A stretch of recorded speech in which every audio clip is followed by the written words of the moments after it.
ritmo desse seminário, eu pretendo assim que o ritmo desse seminário também seja assim, né?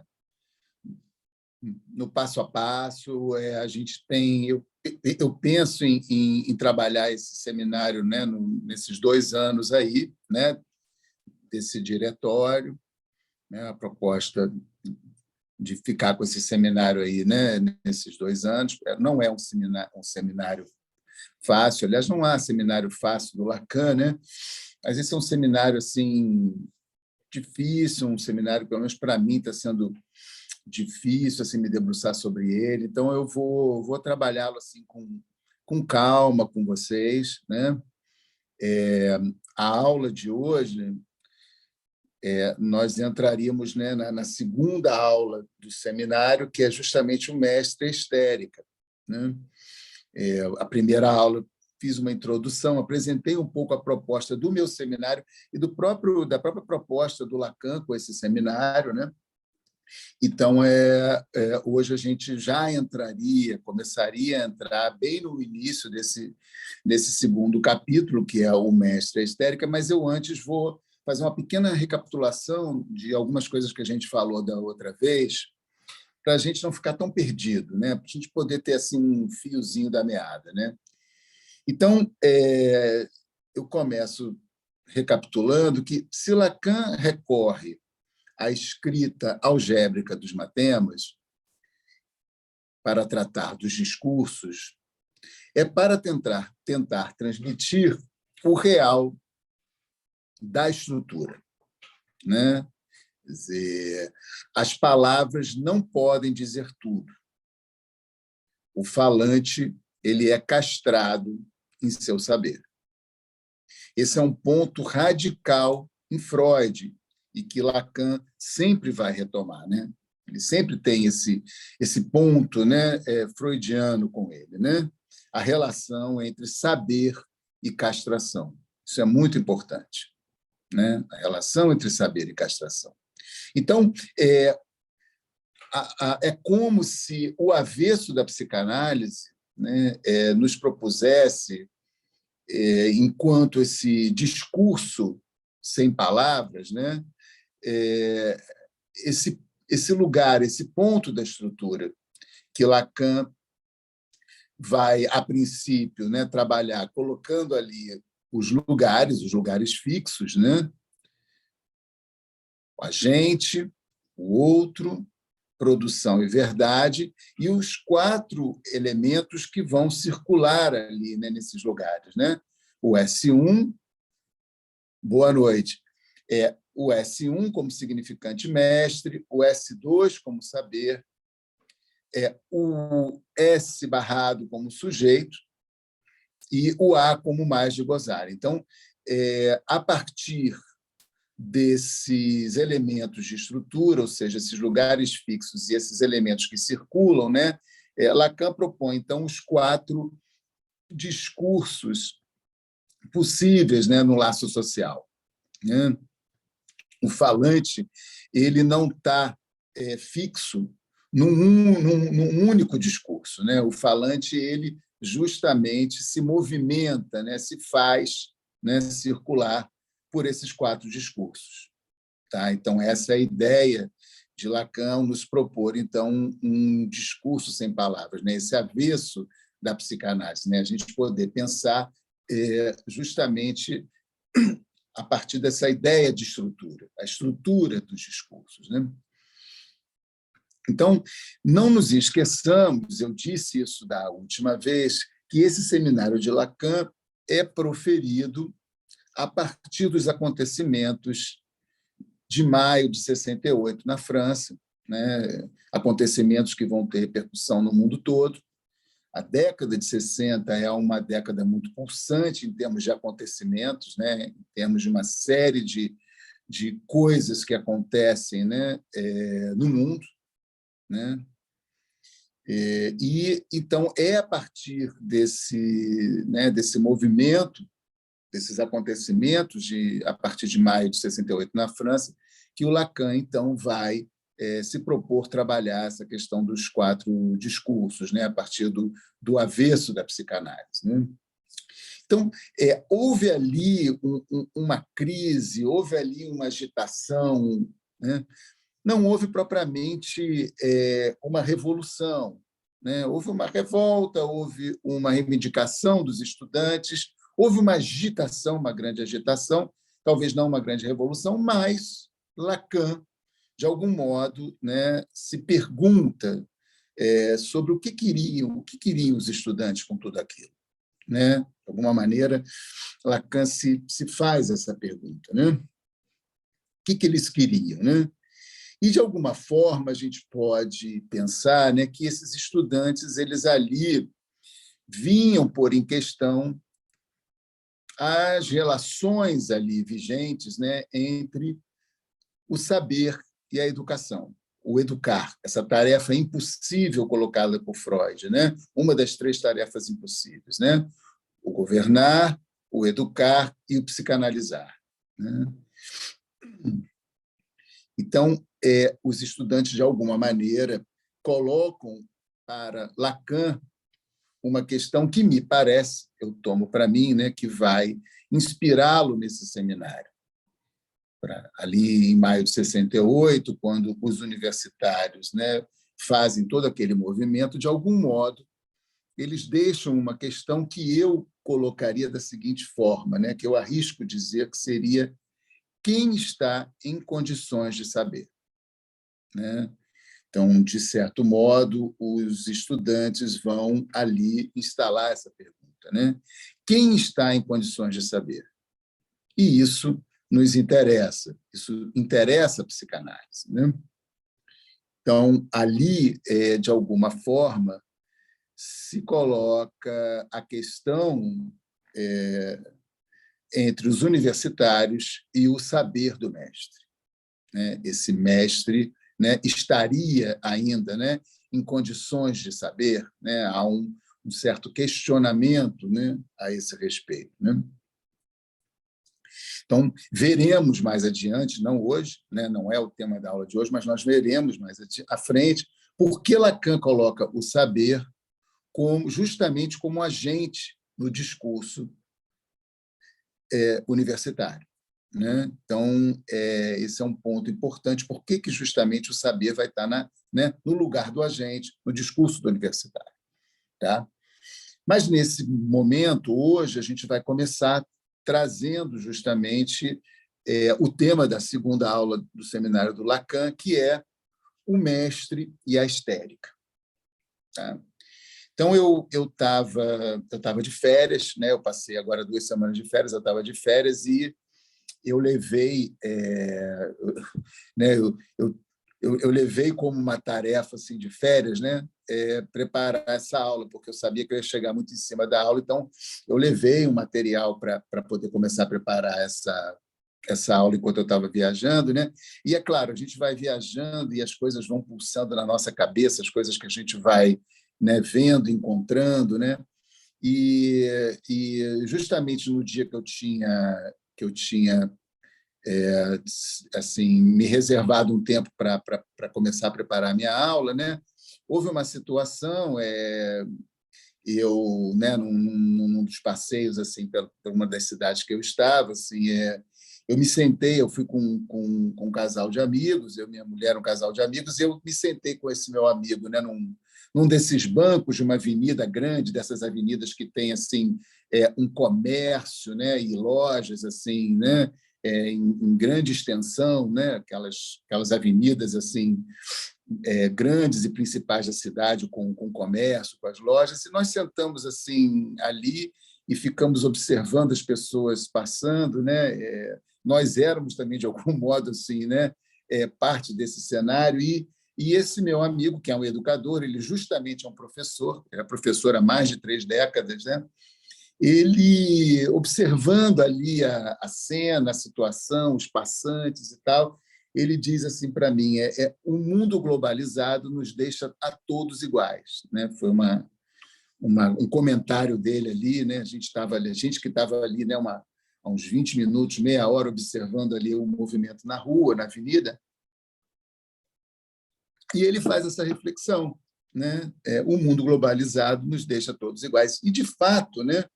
os grupos de turistas de diversas partes do mundo que ali passavam, né, se vestiam e se comportavam do mesmo modo, né? Isso chamava muita atenção, né?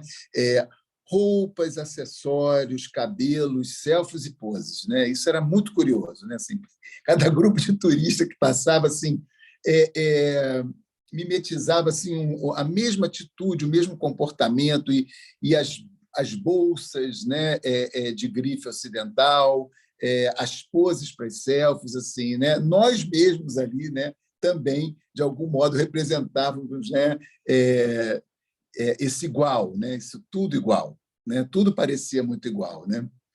E aí, obviamente, que a gente ficou ali levando um pouco esse papo, né? Quer dizer, será mesmo que hoje não há mais lugar para as diferenças, né?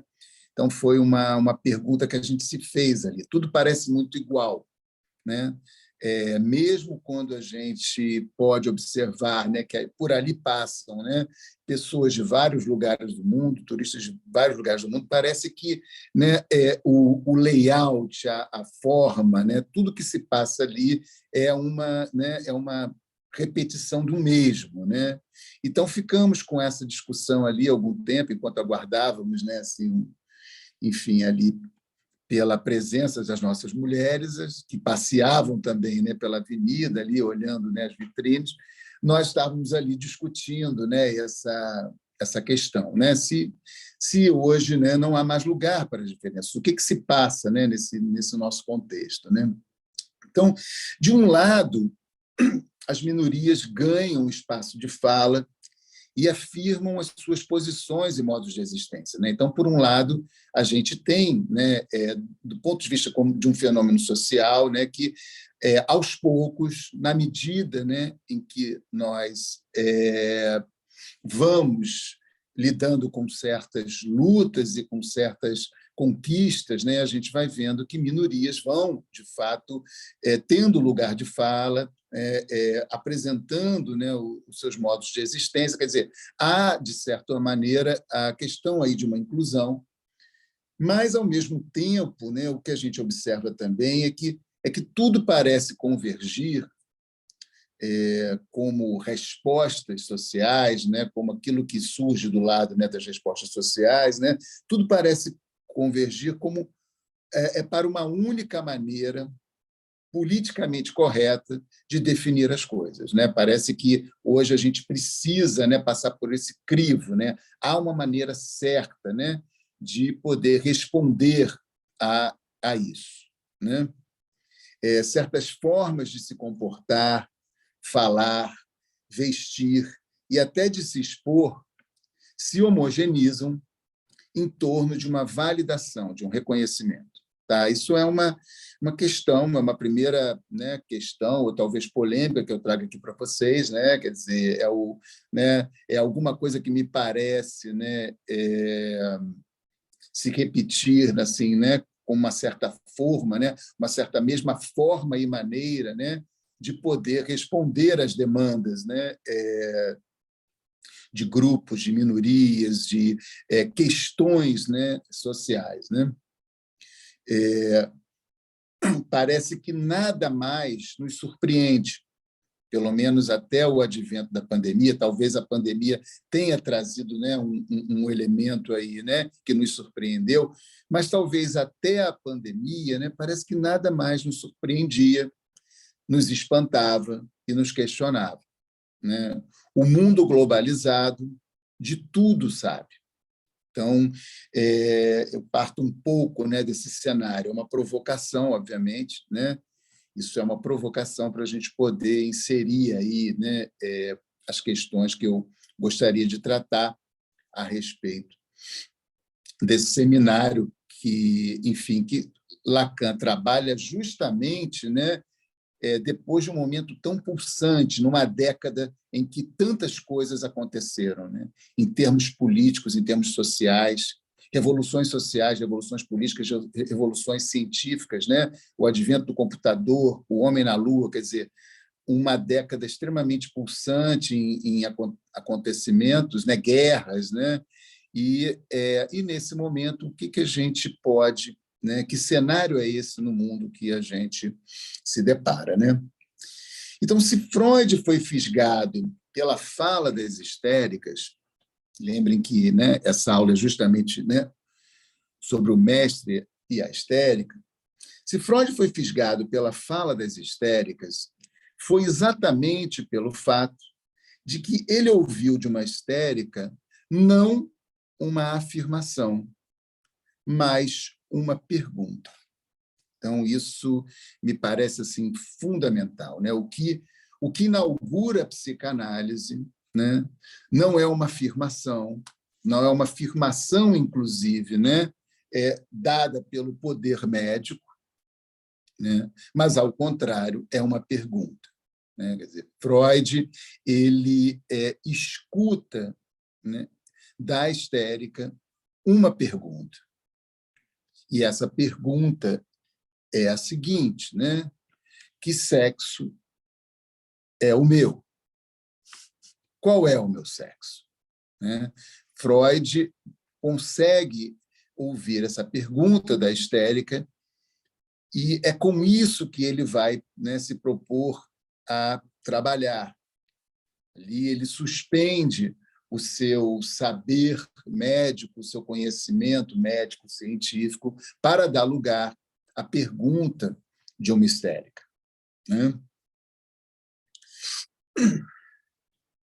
Então, a pergunta funda tanto a psicanálise, como também é uma pergunta que vai fundar uma entrada em análise. Né? A gente vai ver isso, né? Quando nós trabalharmos, por exemplo, né, o discurso da histérica, né, nós vamos poder tratar dessa questão. Né? É uma pergunta de um sujeito dividido, né, que, de alguma maneira, né, inaugura a entrada de uma análise.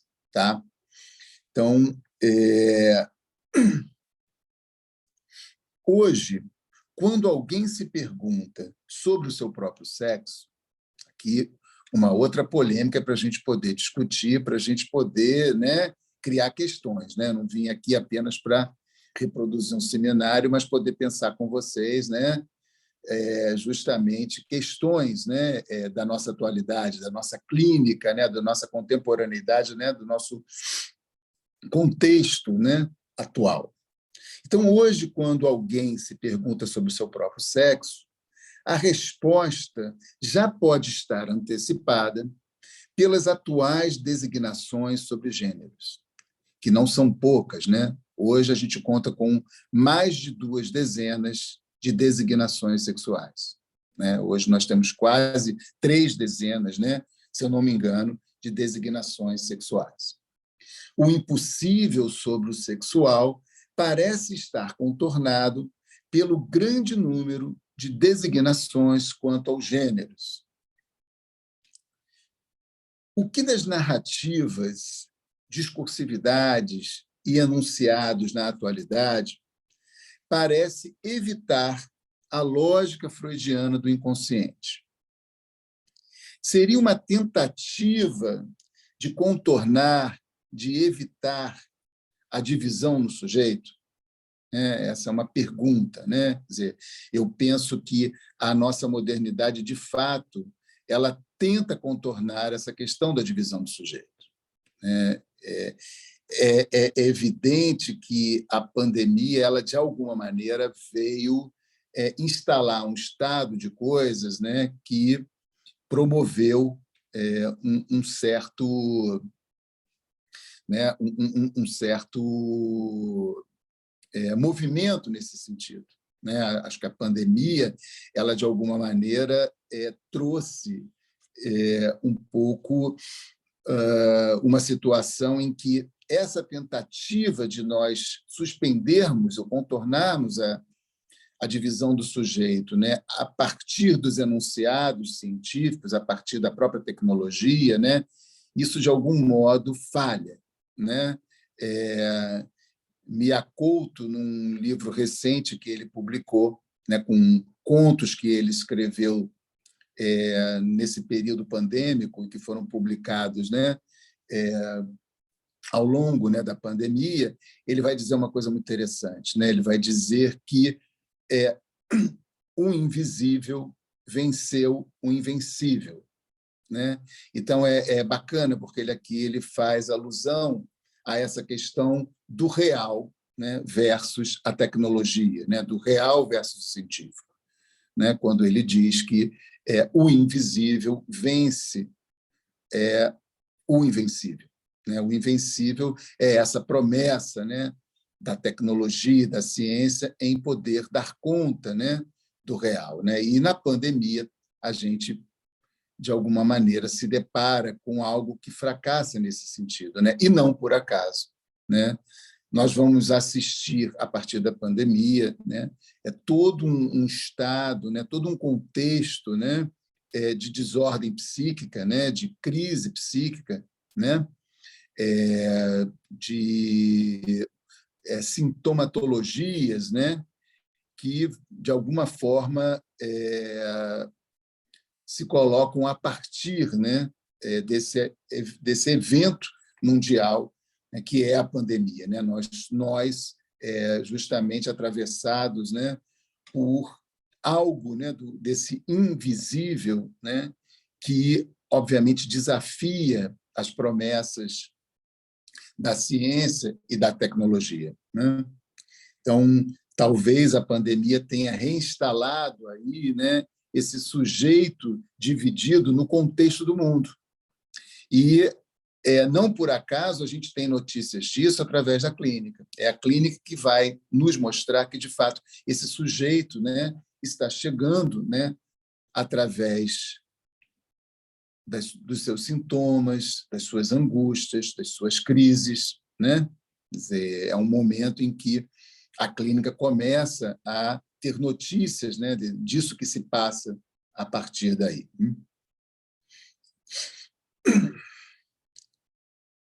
Então, para retomar um pouco, né, enfim, o que o Lacan vai trabalhar nessa aula, né, quer dizer, vamos deixar assim um pouco, né, esse contexto aí que eu apresento para vocês, é a partir daí que eu começo a me questionar a respeito da minha leitura desse seminário, né?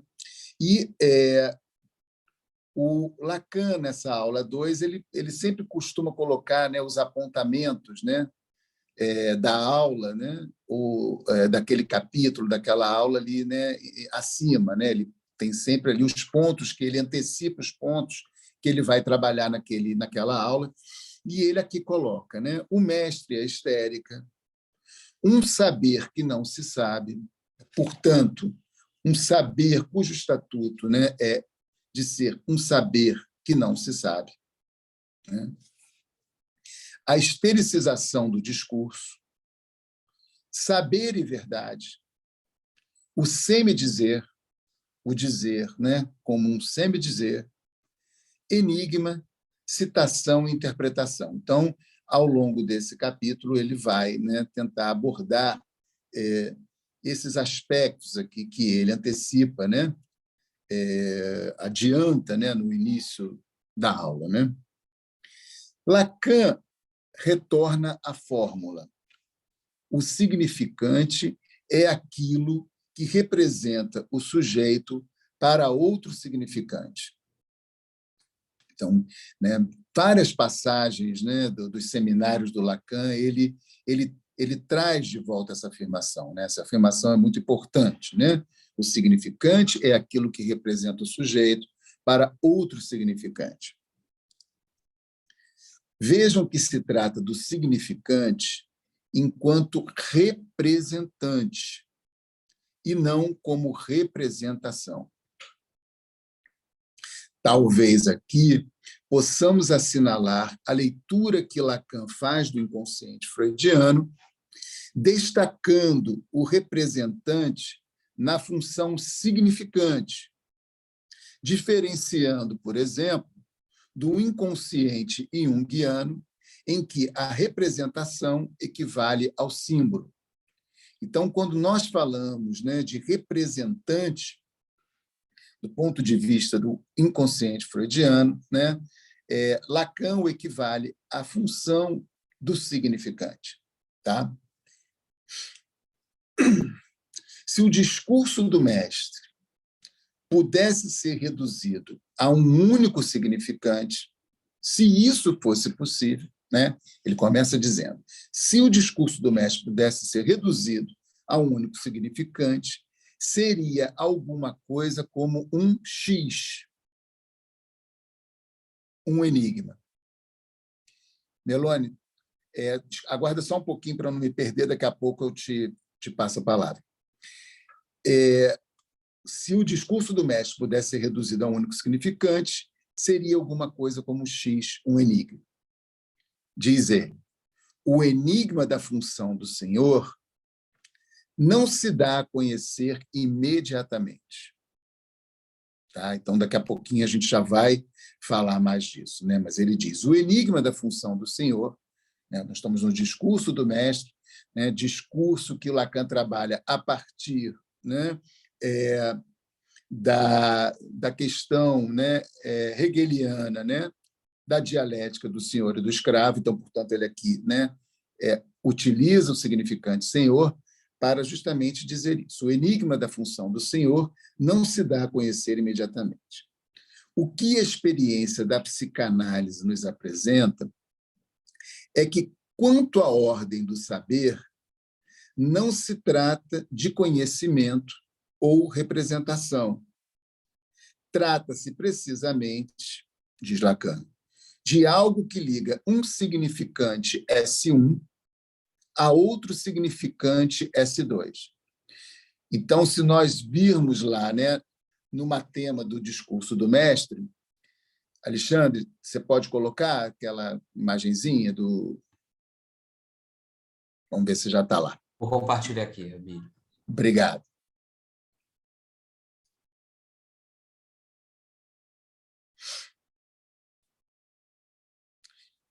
Obrigado, Alexandre. Então, vocês veem aí, né, que no discurso do mestre, né, temos o S1 na posição do agente, né, se remetendo ou se dirigindo a S2, o saber, na posição do outro.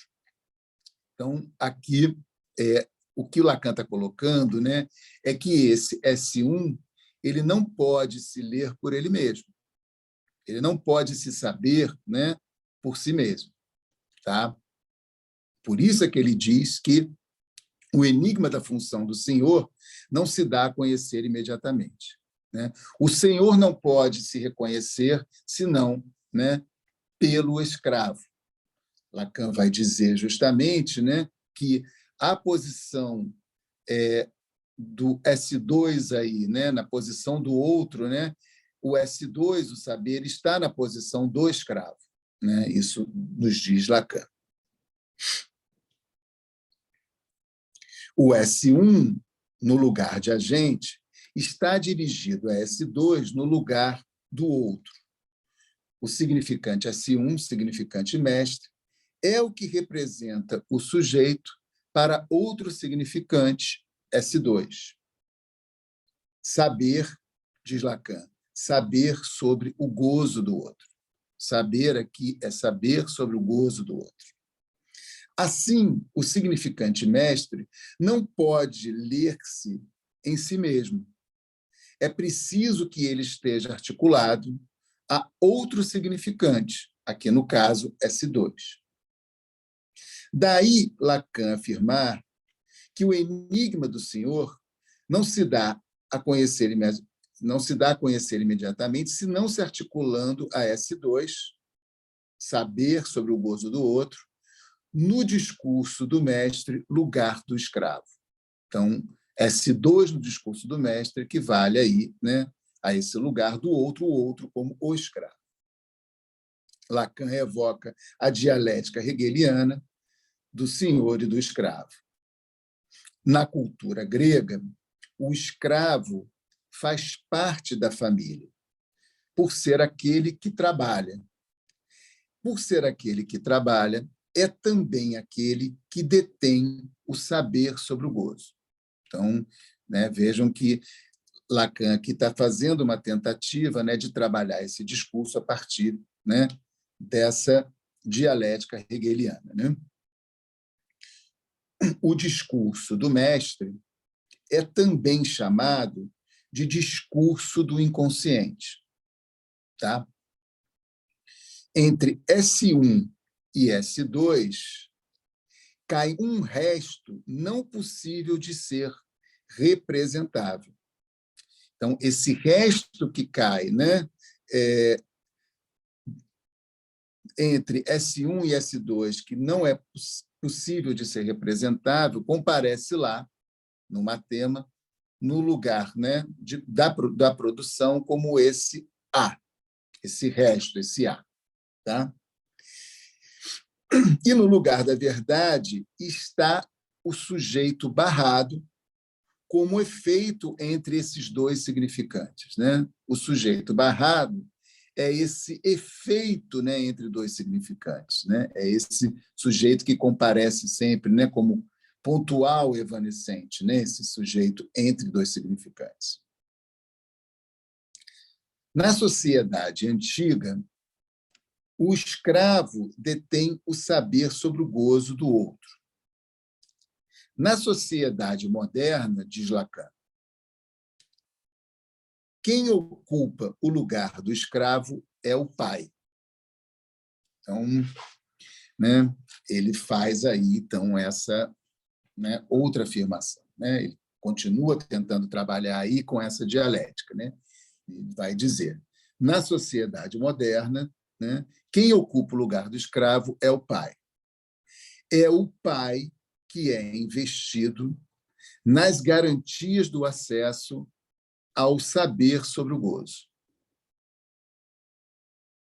Lembrem vocês que o estatuto do saber aqui, né, é um saber enquanto não sabido. Né? É um saber que não se sabe. Tá? Mas Lacan está afirmando, né, que é o pai que é investido e que suporta, né, justamente as garantias de um acesso a um saber sobre o gozo.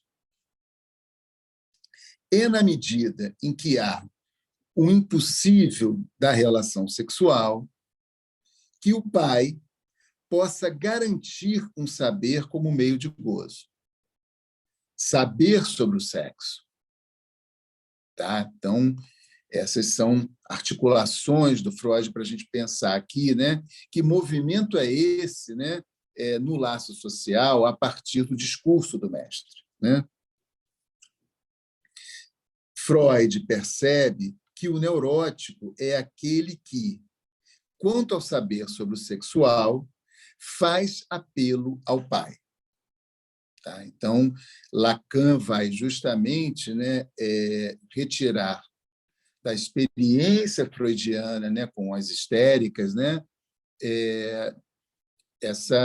esse apontamento. Né?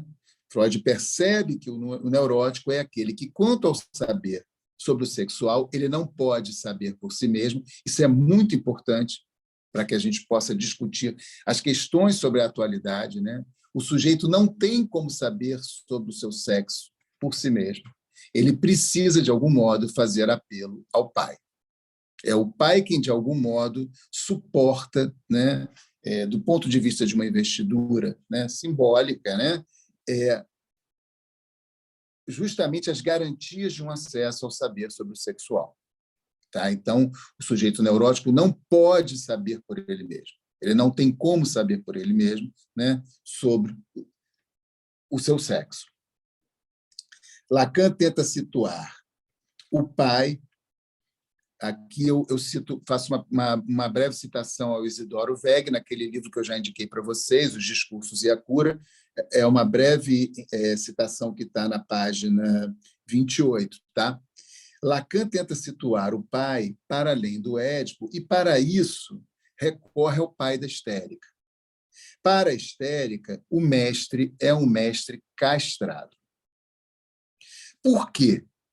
Por quê? Porque a histérica se dirige a ele. Se dirige a ele enquanto mestre. O inventa para depois destituí-lo desse lugar. Então, é uma afirmação do Isidoro Weg, né, para falar, né, digamos assim, né, dessa ambiguidade dessa posição paterna, né? Ele é um mestre, mas um mestre castrado, porque, ao mesmo tempo que ele é o mestre que a histérica recorre, ele é também o mestre a ser destituído. Tá? Isso sim. Melone, você quer falar agora? Eu faço aqui uma pausinha. Não, fica à vontade, eu não tenho pressa, você pode terminar. Então tá bom, então tá bom. Então vamos mais um pouquinho, né? O discurso do mestre questiona o pai como regulador dos gozos no laço social. Tá? Então, essa seria, né, assim, esse seria um aspecto importante do discurso do mestre, né, no seu papel no laço social. Né? O discurso do mestre questiona o pai como regulador dos gozos no laço social. A histérica institui o pai como aquele capaz de suportar, de garantir, veja bem, essa garantia, né, é sempre uma garantia relativa, né? Eu coloco aqui porque, inclusive, é o termo usado na tradução do Seminário de Lacan, né? Mas eu incluí aqui o significante suportar. Eu prefiro, né, usar o significante suportar. Tá? Então, a histérica institui o pai como aquele capaz de suportar e garantir acesso ao saber sobre o gozo sexual. Ainda que o pai se apresente como mestre castrado, pois, de algum modo, será destituído, essa função responde a algumas regulagens possíveis dos gozos no laço social. Esse é o contexto enfrentado por Freud com suas histéricas. Né? Então, vejam vocês, né, da importância de que esse pai suporte essa função, ainda que ele seja destituído, né? Mas que haja, né, no lugar desse outro, né, o pai, né, como aquele que suporta, que dá suporte ao acesso, né, ao saber, né, sobre o gozo, ou sobre os gozos, né, no laço social. Né? Em maio de 1968, os estudantes protestavam contra a segregação sexual dos dormitórios. Né? Isso é uma primeira reivindicação dos estudantes. Né? Eles, de algum modo, né, questionaram ali, né, o pai, o mestre, né, o reitor, né, da universidade, né, fazendo ali um movimento contra a segregação sexual nos dormitórios. Né? Por que essa história de separar, né, homens e mulheres, né, nos dormitórios? Né? Então, de algum modo, aí, né, a gente percebe, né, um certo movimento, né, de destituição que implicará em outros desdobramentos. Né? Quer dizer, se Freud é desafiado pela histérica, né, Lacan, em 68, será desafiado, de algum modo, né, pelos estudantes, pelos universitários. O que queriam, de fato, os universitários com isso? Né? Se pergunta Lacan. Né? O que me deu margem a pensar, né, que, de algum modo, ali os estudantes, em 68, instalam, né, ou reinstalam uma questão, né, de certo modo, afinada com a questão histérica, que é quem está em condições de saber? Pergunta muito importante numa análise. Né? Quem está em condições de saber? E hoje? Né? Em que situação se encontra o pai como figura de sustentação de um saber não sabido sobre os gozos e o sexual? Então, essa é uma pergunta que eu faço para vocês e convido vocês a discutir comigo. Né? Será que hoje, no quadro, né, da nossa atualidade, no contexto da nossa atualidade, né, como é que a gente pode justamente pensar, né, essa função, né, do pai, né, a figura do pai, a função do pai, enquanto aquela que sustenta um saber, ainda que não sabido, né, sobre os gozos e sobre o sexual? É uma pergunta. Se não é mais necessário que um pai nomeie o sexo do seu filho, tá? Eu não vim aqui para só falar, eu vim aqui para criar algumas polêmicas com vocês, né? Então vamos discuti-las, né? Quer dizer, se não é mais necessário que um pai nomeie o sexo de seu filho, o que podemos discutir a partir daí? Como prescindir, né? Estamos ali localizados no discurso do mestre, tá? Ainda, tá? Como prescindir do pai enquanto S2 num certo movimento dos discursos no laço social, como outro significante que faz comparecer ali o saber como um saber que não se sabe sobre o sexual e sobre o gozo. Como prescindir do pai nessa posição, né? Então, essa é uma questão. A gente precisa pensar a aplicação desses 4 discursos, né, na nossa atualidade. A gente precisa ver se essas 4 modalidades, né, dos discursos no laço social podem operar na nossa contemporaneidade, né? Então, no discurso do mestre aqui, a gente já teria esse primeiro ponto, né?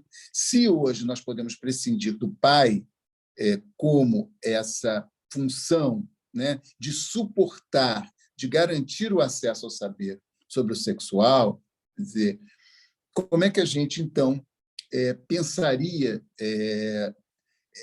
enfim, a vigência do próprio discurso do mestre na nossa contemporaneidade, né? Assim, trocando em miúdos, é um pouco por aí que eu proponho para vocês, né?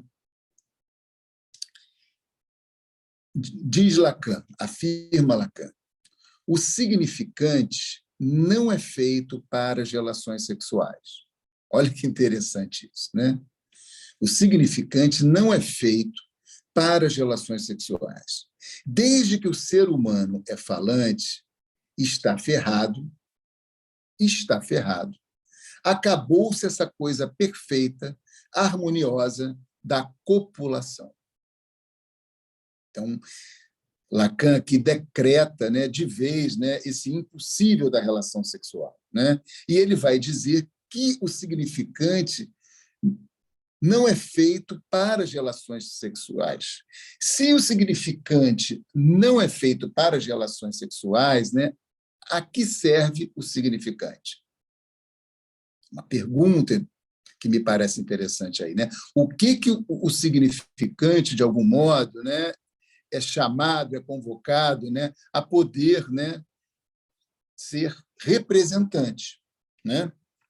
Quer dizer, só há o significante porque, de fato, né, há esse impossível, há essa falta radical quanto ao sexual, ao impossível da relação sexual. Parece que vivemos atualmente em busca de um significante autossuficiente, tá? Isso é uma questão, assim, é uma primeira hipótese, né, que eu achei importante trazer para vocês, né? Me parece, né, que as narrativas, as discursividades presentes nos fenômenos sociais atuais, né, obviamente que elas geram efeitos, né, nos discursos e nas falas, né? Isso se produz, né, sob certos efeitos, né, nas discursividades, nas falas, né, nas narrativas, né? Então parece que vivemos em busca atualmente de um significante autossuficiente, como se um significante pudesse ser autossuficiente. Para fazer suplência, veja bem, perdão, não apenas um significante autossuficiente, mas talvez um signo, ou mesmo uma holófrase, ou seja, aglutinação entre 2 significantes, para fazer suplência frente ao impossível da relação sexual. 2 significantes, então, aí se aglutinam, saber e gozo.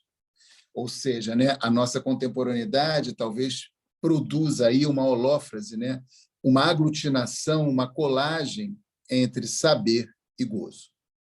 Tá? Isso é uma hipótese, isso é uma primeira hipótese que eu gostaria de discutir um pouco, ouvir vocês, sobretudo no que vocês escutam, né, nas suas clínicas, né? essa holófrase, colagem entre saber e gozo, impede o comparecimento da dimensão desejante. Pois, como ressalta Isidoro Weg, sabemos que a diferença entre o gozo buscado e o gozo encontrado é o que possibilita a dialética do desejo. Então, isso me parece crucial, fundamental, para a gente entender, né, no contexto da nossa atualidade, né, esse cenário de apagamento, né, da questão desejante. Tá? Será que vivemos a economia de próteses? Bom, foi isso que eu preparei para discutir com vocês, tá? A partir justamente dessa primeira leitura, né? Dessa leitura inicial desse capítulo 2 de Freud, né? E a gente poder debater um pouco isso, né? O que seria, né, esse significante autossuficiente, né? Esse suficiente que pudesse se responder a si mesmo, né? Que pudesse prescindir, por exemplo, né, do S2, né? Quer dizer, do pai encarnando, né, como escravo da nossa, né, sociedade moderna, né? Esse lugar de suporte, né, de sustentação, né, de um saber não sabido sobre o gozo. Bom, vou abrir aí para a gente poder conversar. Acho que a Ana Paula... Isso, Tereza, Ana Paula... Meloni quer falar, a Nadir, e a Ana Paula deixou um comentário, pediu para você deixar essa referência de página no seminário do Lacan sobre o significante e a copulação. E ela quer fazer uma questão depois. Então, Tereza Meloni, Nadir e Ana Paula. Página 31, Nadir, página 31. Não, a Ana Paula que pediu. Ana Paula. Paula que pediu a página. Olha, você está proibido de planejar aula em viagem, porque você vem com um gás que realmente a gente fica correndo atrás. Bom, primeira parte da minha fala, eu queria trazer algumas contribuições, algumas coisas que a introdução da sua aula me fez pensar, né? Quando você fazia lá a observação sentado no banco, numa avenida, imaginei, sei lá, enfim, você vendo a questão do igual, né? Que todos iguais. Eu fiquei pensando em cima disso, e é uma questão que eu recentemente trabalhei, pensei muito, é que essa lógica, né, diferente, igual, me leva também ao estranho familiar. Então, na mesma medida que a gente hoje vive uma globalização, uma tentativa de harmonizar e de igual, a questão do estranho se torna mais, eu não vou dizer mais fácil, eu vou dizer mais assustadora, mais impactante, porque a gente vive nessa, digamos, essa homogeneidade, essa harmonia, né, entre aspas. Então, quando algo se coloca ali da diferença, da subjetividade, do sexual, é muito mais escandaloso, né, digamos assim. Aí eu coloquei também essa oposição, não é oposição, mas a ligação que o Lacan faz na repetição, onde ele fala que se repete, há sempre algo de quê e sempre algo de automaton. É sempre algo do mesmo e sempre algo do novo. Então, eu queria assim, contribuir com isso para dialetizar com o que você vem colocando, né? Que você pensou. E aí, o lugar da diferença, né, tem que dialetizar com esse coletivo, né, com esse saber coletivo, com esse saber globalizante, como você falou. Né? Quando o sujeito toma fala, e você falou que algumas minorias, etc., não sei se você usa essa palavra, mas tomam a fala, tomam o lugar, na verdade, eu levantei a hipótese de que, ao tomar a fala, marca uma diferença, mas logo depois isso é homogeneizado, isso é diluído no coletivo e no fálico. Pois é. Né? É como se isso fosse fagocitado, essa marca do diferente. Mas isso volta, porque, de novo, uma outra fala vai colocar a diferença. Quer dizer, é um movimento de báscula contínuo, né? que se marca aí entre esses dois. E, com isso, eu acho que a cada movimento desse se avança com saber, né? Se avança com alguma coisa de saber mais, né? Que se relança esse limite do saber, né? E, portanto, se relança também a questão da divisão do sujeito. Isso eu estou pensando em cima do que você trouxe, dialetizando um pouco com você, quer dizer, colocando um pouco de uma certa diferença. Aliás, eu li não sei aonde, por esses dias, que 60% das pessoas que hoje fazem terapias começaram suas terapias nesses últimos 2 anos, para corroborar com essa ideia desse real da pandemia. Bom, agora, uma questão complicada, que eu pensei o seguinte, né? Esse S2 que está aí colocado na fórmula do discurso do mestre, lembrando que o discurso do mestre é o discurso de fundação do inconsciente, né? Isso. Do sujeito. Esse discurso do mestre, eu pergunto, né, se esse coisa diz é o representado pelo escravo na sociedade antiga, como Lacan colocou, e ele sabe sobre o gozo, né? E eu fiquei me perguntando, fazendo uma associação, meio que passando por Foucault, se esse gozo que se trata aí se trataria da mais-valia, na medida que você colocou o escravo como aquele que trabalha. Então, é aquele que sabe do gozo da mais-valia. Isso é uma pergunta. Pensei e estou querendo dividir com você isso. Quanto às questões que você traz no final do pai, eu fui lá no Michelangelo, do Freud. Né? A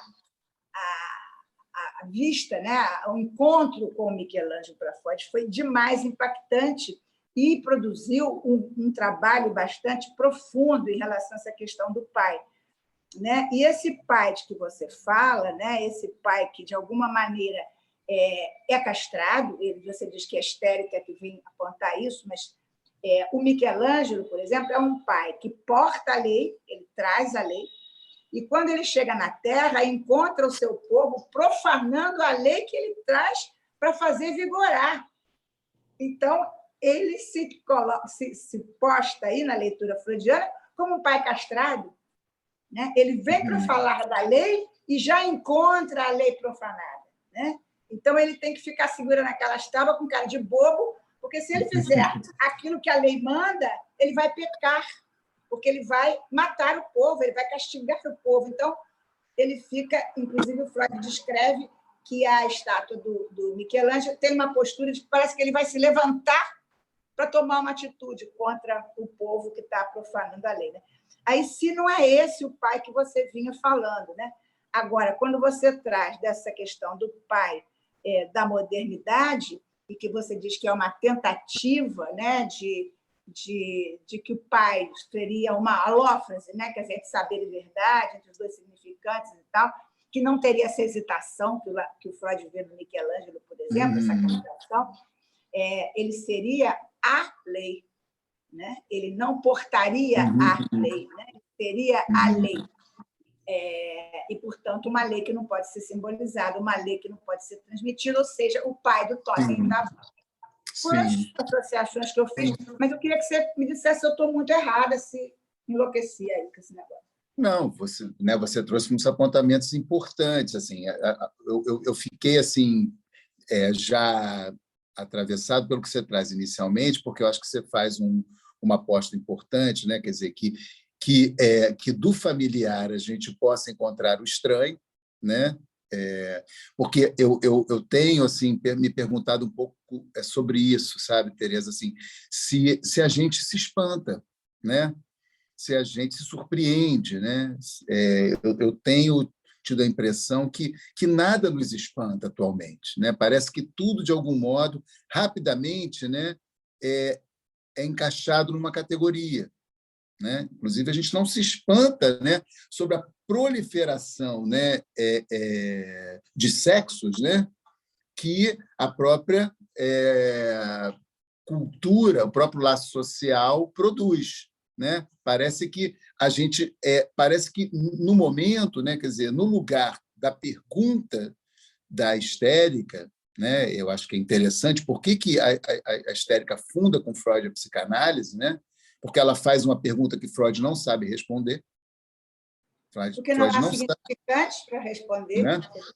Mas é interessante porque a gente vive, né, numa atualidade em que já há uma resposta antecipada para isso, né? Já há uma categoria ali, né, à espera, né, dessa pergunta. Então, quem responde, né, a isso, né, quer dizer, é justamente essa prótese, né, essa ferramenta já, né, dada ali, né, que antecipa justamente esse sujeito numa resposta que pacifica, que de alguma maneira, né, Pois é, Bíblia, deixa, posso fazer deixa a minha divisão pergunta, do sujeito. Vai, Paulinha, vai lá. porque ela tem tudo a ver. Estou passando à frente da Nadir, mas eu vou ser bem pontual, porque a minha pergunta tem tudo a ver com isso que você está falando, exatamente esse extrato. Porque é muito interessante como você conseguiu articular os discursos da histérica e do mestre com uma questão que é um osso para os analistas hoje, que é a questão do transgênero. E a minha pergunta, então, é se assim, que é bem polêmico que eu vou dizer, mas se toda essa questão trans, que de alguma maneira, lógico que a gente sabe que ela não se reduz a uma questão do significante, mas todas as siglas e todos os nomes parecem querer dar conta do impossível do sexual, se isso hoje seria o avesso da psicanálise. Sim, sim. Eu penso que sim, né? O avesso, né? No sentido. Peraí, tá. Tereza, acho que tá. Tereza está ali falando alguma coisa, mas está com o microfone fechado. Eu falei, é uma boa questão. Você falou, Uhum. O Abílio também falava, não parece que, mas ainda assim a gente espantada, porque senão a gente não teria gente chegando na nossa clínica. Eu acho que o espanto está aí. Né? Sim, o espanto está aqui, a gente discutindo isso. Nós somos os espantados. Sim, não, sim, isso em algum momento fracassa, né? Tanto é que eu costumo brincar, né? Que muitas vezes os analistas são os últimos a serem procurados, né? Mas são procurados, né? Em algum momento esse sujeito vai chegar, né? Porque essa suplência, né? Essa suplência justamente proposta por esse avessamento à psicanálise, quer dizer, né? Do sujeito justamente poder responder a isso com um saber prótese, né? Quer dizer, como se fosse possível, de fato, um significante autossuficiente, né? que funcionasse como signo, porque me parece que muitas dessas siglas, né? Dessas designações, elas fazem esse papel, né? Elas não estão ali no estatuto significante. Não sei se, Paulinho, isso também te ajuda a pensar junto comigo a tua pergunta do avesso. Elas não estão, quer dizer, o sexual não está mais posto, né, digamos assim, no estatuto do significante, mas no estatuto aí, né, do signo, né, e, portanto, da prótese, né, de alguma coisa que vem em suplência, né, a essa divisão do sujeito, a esse impossível do sujeito frente ao sexual. Então, isso seria, digamos assim, um avesso da psicanálise nesse sentido, né? Assim, essa possibilidade, né, desse signo, né, que justamente faz suplência ali, onde, obviamente, o significante dá conta até um certo ponto, né, mas, obviamente, deixa ali, né, o sujeito numa divisão. Não se pode saber, né? Na verdade, esses movimentos hoje eles operam como um discurso do mestre, porque o discurso avesso da psicanálise é o discurso do mestre. Então, depois que eu te perguntei, eu pude escutar isso, se eles operam realmente como um discurso do mestre. Sim. Pois mas quer dizer, numa O politicamente assim, correto também opera como discurso do mestre. Pois mas ao mesmo tempo, né? Oi. São questões. O politicamente correto também o politicamente correto também parece operar como um discurso do mestre hoje.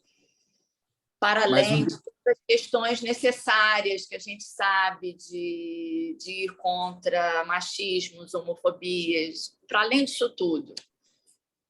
Mas tem também será que tem também algo aí do discurso do mestre?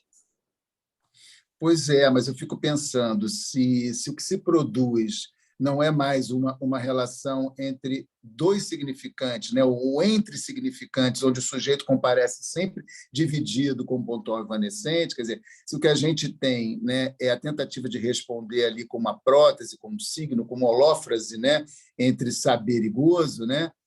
Se isso justamente é, digamos assim, uma outra, sei lá, um discurso do mestre, de algum modo, como é que a gente pode dizer, adulterado, né? Uma tentativa de se fazer com isso, né? Mestria, vamos dizer assim, né? O discurso politicamente correto, né? Isso poder mestrar, né, o sexual. Seria isso, Paulinha?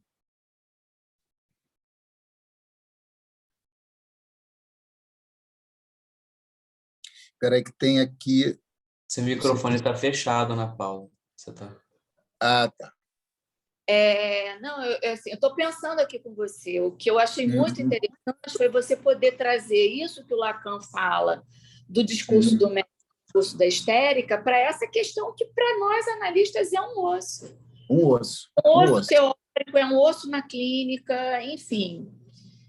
Para a gente ir pensando. Eu gostei bastante desse recorte. Eu acho que é para a gente mergulhar nisso aí. Acho que é uma vertente de leitura. Joia. Obrigado, Paulinha. Obrigado, Tereza Meloni. Acho que Nadir queria colocar. E tem uma intervenção aqui do Júlio, que eu vou ler também, depois que Nadir... Oi? Deixa eu te falar. A Nadir quer perguntar, a Márcia perguntou também, se tiver tempo. Tá. E o Júlio colocou.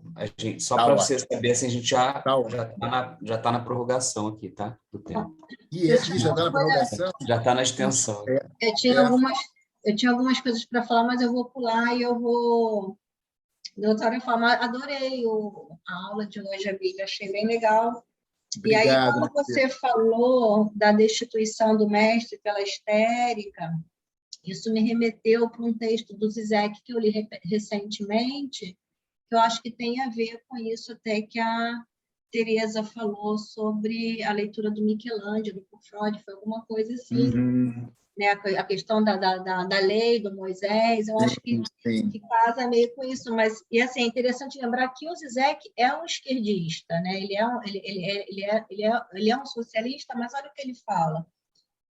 Quando hoje a esquerda bombardeia o sistema do capital com exigências que este evidentemente não consegue atender, por exemplo, pleno emprego, manter o Estado assistencialista, todos os direitos aos imigrantes, e por aí vai, né, as exigências do pessoal da esquerda. Então, a esquerda, está fazendo um jogo de provocação histérica de dirigir ao mestre uma exigência que lhe será impossível satisfazer, expondo, assim, a sua impotência. Mas o problema dessa estratégia não é apenas o fato de um sistema não ser capaz de atender a essas demandas, mas, além disso, o fato de que aqueles que as manifestam, a esquerda, na verdade, não desejarem que elas se realizem. Muito bom isso, hein? Não é muito bom? Muito bom. Muito bom. Aí, quando você falou, eu falei, putz, aquele texto lá tem a ver com isso que vocês estão falando.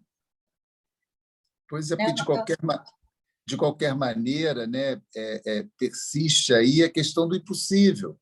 Sim, né? A questão do impossível. Do impossível no laço social. Né? Isso. Muito bom, muito bom. Obrigado, Nadir. Márcia queria falar e tem também a intervenção. Nada, obrigado, te agradeço. Márcia queria... Também, Chabilho, falar da associação que eu fiz com o que você trouxe, que é super rico, né? Eu fiquei pensando nos objetos pulsionais do desejo, relacionados ao desejo, o escópico e o invocante. né? Então, quando a cena dos turistas, né, muito parecidos, fazendo as mesmas coisas, enfim, o ser visto, né, o fazer-se ver dessa forma quase que uniforme, né, em contrapartida com esse ser invocante, né, quando você faz a pergunta, né, das condições, né, eu fiquei pensando na questão da pulsão invocante, né, do ter a voz, tomar a palavra, calar a voz e ser invocante por aí, né, fazendo valer esse desejo, né, que eu acho que é o que na clínica nós nos deparamos, né, da nossa escuta, né? E aí eu fiquei pensando, né, nesses discursos, né, das minorias e tal, como que essa voz ficaria mais pasteurizada, mais igual, né? Em detrimento do que seria o invocante, né? Enfim, foi a associação que me veio, queria compartilhar. Não, ótimo, engraçado que me ocorreu agora, né, que talvez ali a gente só pudesse fazer alguma distinção, alguma diferenciação ali, né, entre os grupos que passavam, justamente, né, pela questão da língua, né, das línguas ali, né, que são distintas, né? Porque o par, né, o escópico invocante, ele comparece junto. Então, quando algo desse par se cala ou se reduz, então há uma discrepância, né? Então, a língua, a voz ali estaria em jogo se, né, vários estivessem ali falando, enfim. Exatamente. Interessante. Desculpe, da língua para além do idioma, porque pode ser que todos os turistas estejam falando inglês, mas o inglês é diferente de cada um. É a questão do acento. Isso. Gente, olha só, eu não vou poder assim, avançar, estou preocupado aqui com a próxima atividade, né?